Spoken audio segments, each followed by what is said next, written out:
그래도 어제 저녁에 3시간밖에 못 잤어. 1시에 자가지고 4시에 일어났어요. 우리 하나님을 아시고 여러분들에게도 저에게도 큰 은혜 주실 줄 믿습니다. 아멘. 오늘 이 예배는 우리 모두가 하나님 앞에 큰 은혜를 받고 평강이 넘치도록 체험을 받는 귀한 예배가 되기를 주의 이름으로 축원합니다. 아멘. 그런 의미에서 우리 옆에 사람들에게 주의 이름으로 사랑합니다. 주의 이름으로 사랑합니다.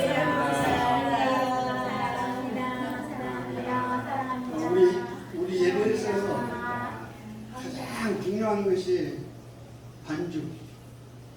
우리 반주자를 위해서 또 우리 사모님들을 위해서 박수 한번 합시다.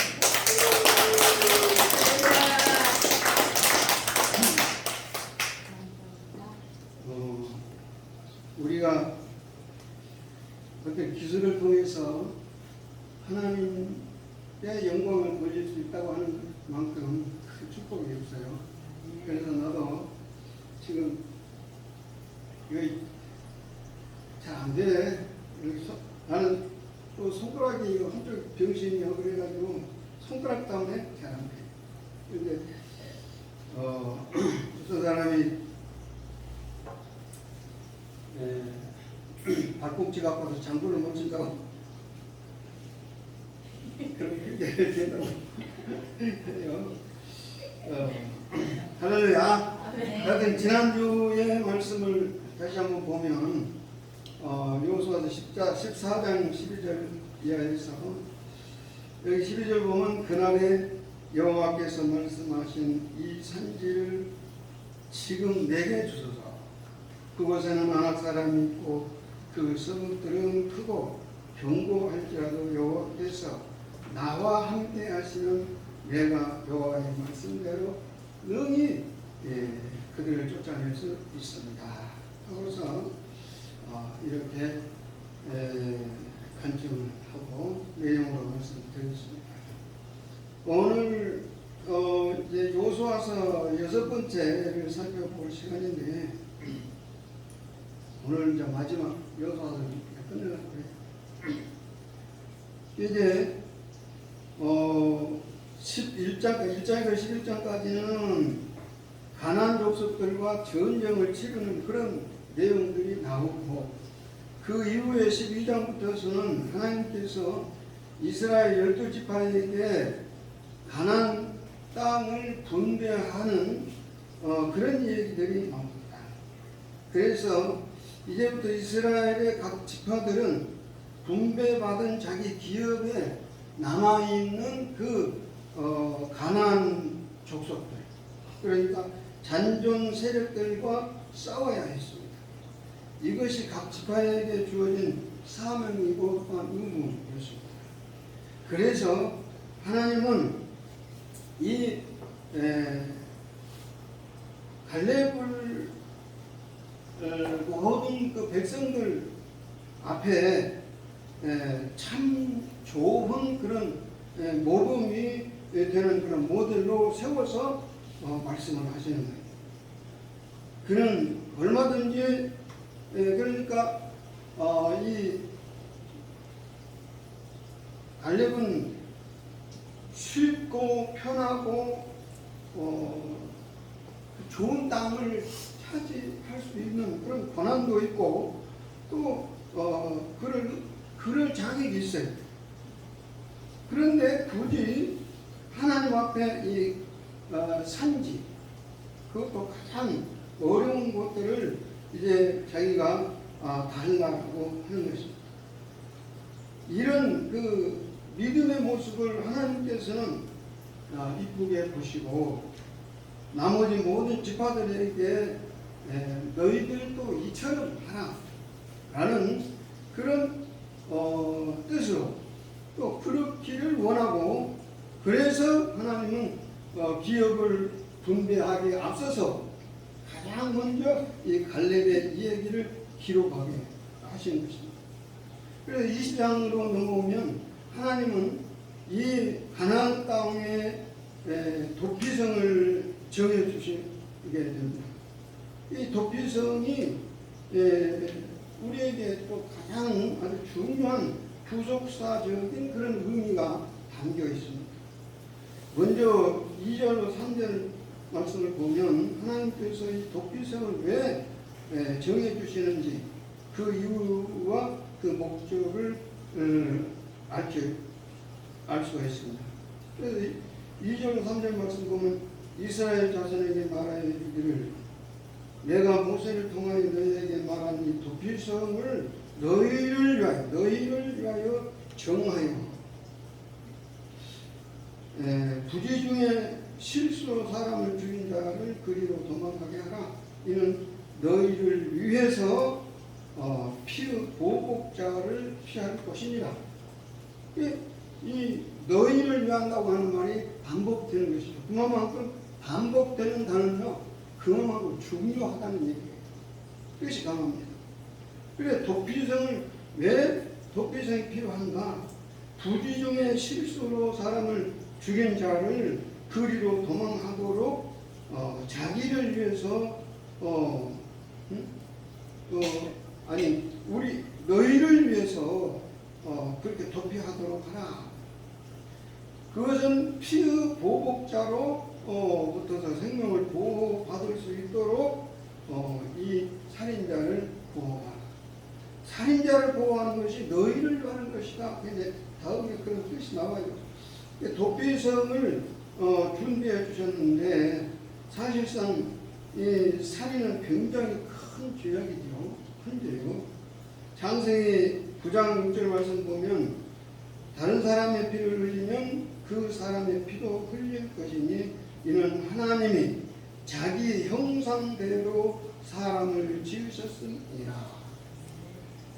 자기 형상대로 하나님의 형상대로 사람을 지었기 때문에 누구도 함부로 해하지 못합니다. 한낱 동물의 생명도 이게 함부로 우리가 해칠 수가 없는데 죽일 수가 없는데 하물며 이 사람은 어떻게 하겠어요? 그러니까 사람 그 차원이 완전히 달라요. 왜요? 왜 달라요? 하나님의 형상대로 지음을 받았기 때문이라는 것입니다. 그래서 다른 사람의 피를 흘리면 그 사람의 피도 흘려야 생명은 생명으로 갚으라는 것입니다. 그런데 문제는 살다가 보면요, 나도 모르게 전혀 그런 의도가 없었는데 부지 중에 실수로 사람을 죽이게 되는 그런 경우들이 있다는 것입니다. 그럴 때에도 사람을 미워하는 마음으로 고의로 살인을 했는지, 그러니까 고의로 생명을 해한 그 사람과 부지 중에 이렇게 해한 그 사람하고 똑같이 같이 취급을 해서는 안 되겠다. 그래서 하나님이 이 도피성을 마련해 주시는 거예요. 그것도 너희를 위해서. 여기 3절 말씀 보면 피의 보복자가 나오는 말이 나오는데 이 피의 보복자라는 이 단어는 원문에서 보헬이라고 합니다. 보헬. 그러니 룻기에서 보면요, 이 보헬의 뜻이 나와요. 기업을 부릴 자, 그리고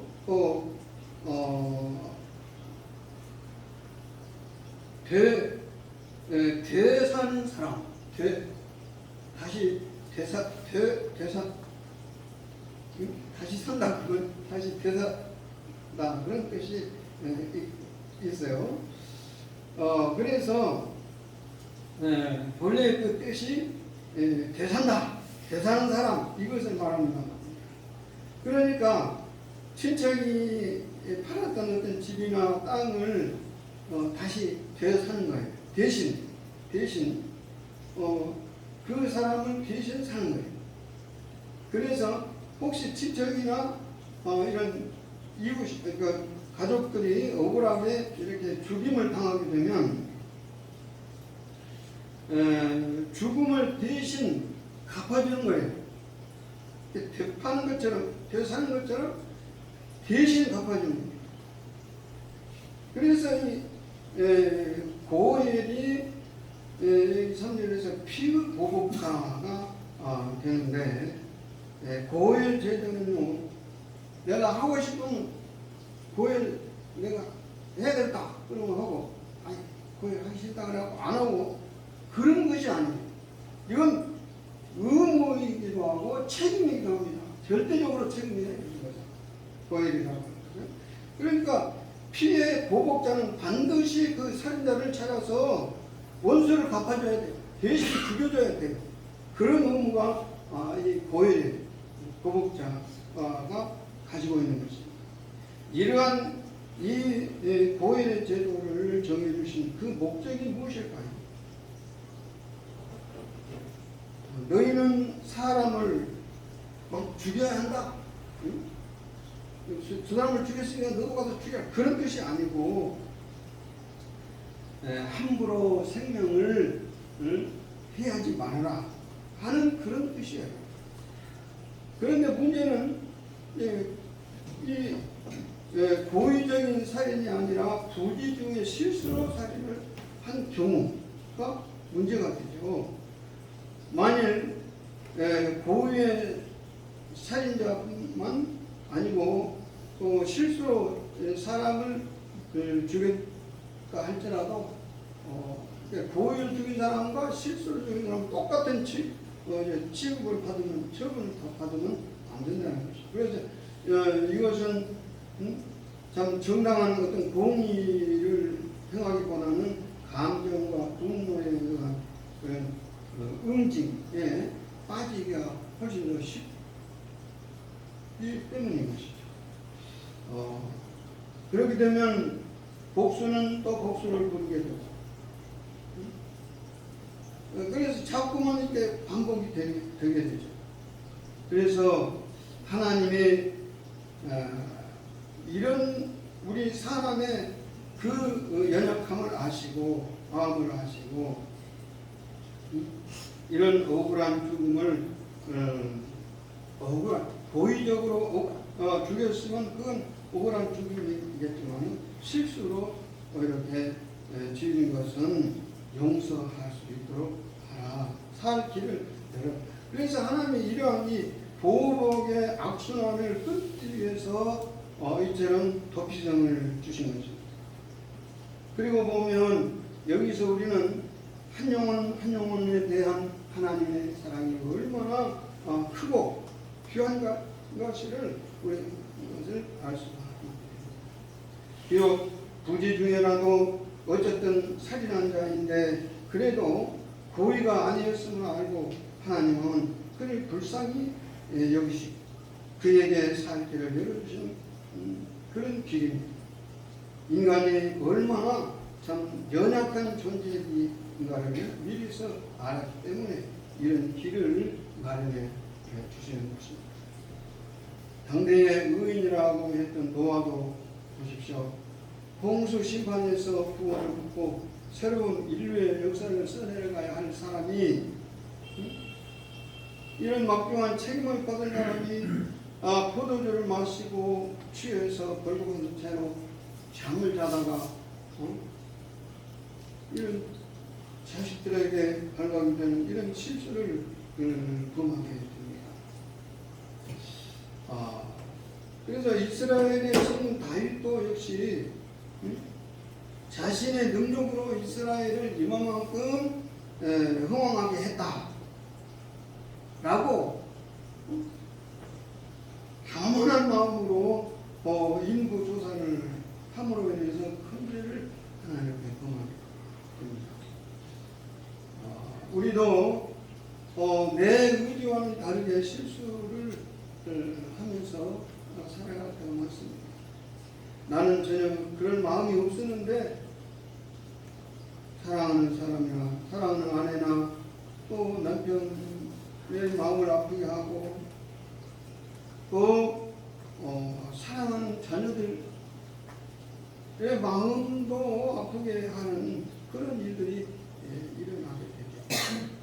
하나님은 우리의 이 연약함을 너무나도 잘 아시기 때문에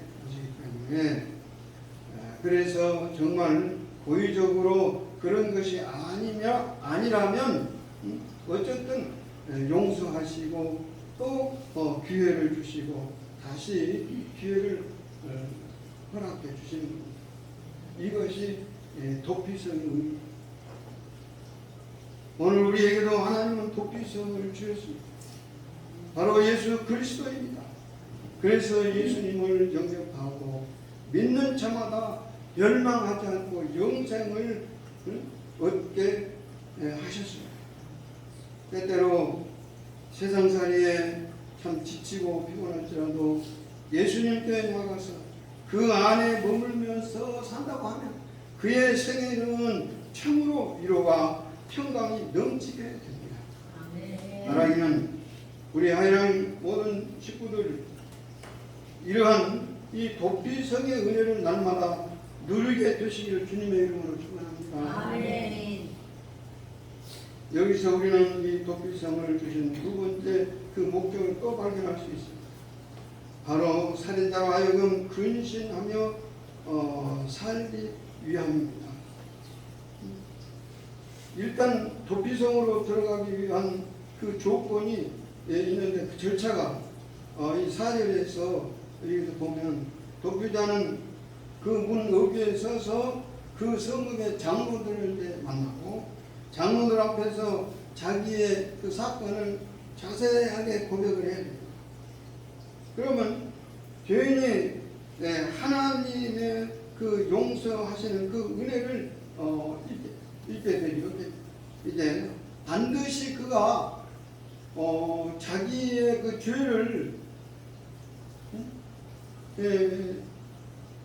거짓 없이 정직하게 고백을 해. 죄를 숨기고 뭐 이렇게 하면 안 돼요. 이것은 하나님이 정해놓은 제도이기 때문에 누가 아무리 제사장 앞이라고 한다더라도 거짓말을 할 수가 없습니다. 그래서 이렇게 고백하면서 성읍의 장로들이 고의로 하는 것이 아니다 라고 판단이 될 때만 그를 받아들이는데, 그렇다고 해서 그가 완전히 자유롭지를 않아요. 완전히 받아들이는 건 아닙니다. 이제 6절 말씀대로 보면 회중 앞에 서서 정직하게 재판을 받게 돼요. 이건 또 뭘 말하냐 하게 되면 우리가 마지막 날, 이거는 이 세상에서 도피성에 갈 때 이 과정이지만 우리가 이 세상 끝나서 이제 하나님 앞에 갈 때 우리의 모든 죄를 청산할 때가 옵니다. 회개하고 잡아가야 할 때가 와요. 거짓 못해. 천국에 처음부터 끝까지 그가 한 일이 이렇게 영화 비진다라가 이렇게 쫙 돌아가는데 거기에서는 누구도 거짓을 할 수가 없습니다. 이것을 또한 거울로 보여주시는 것이 이 도피성의 제도입니다.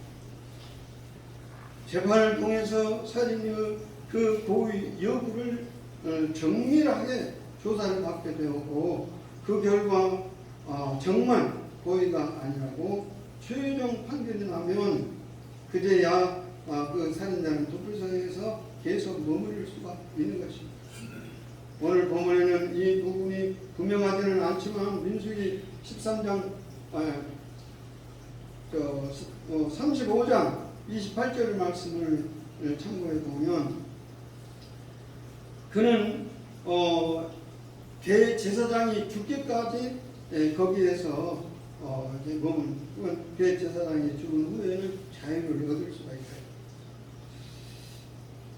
이것은 또 무엇을 말합니까? 이것은 우리를 대신해서 대제사장 되신 예수님께서 십자가의 죽으심으로 말미암아 우리 죄는 완전히 다 사함을 받게 된다라는 그런 뜻입니다.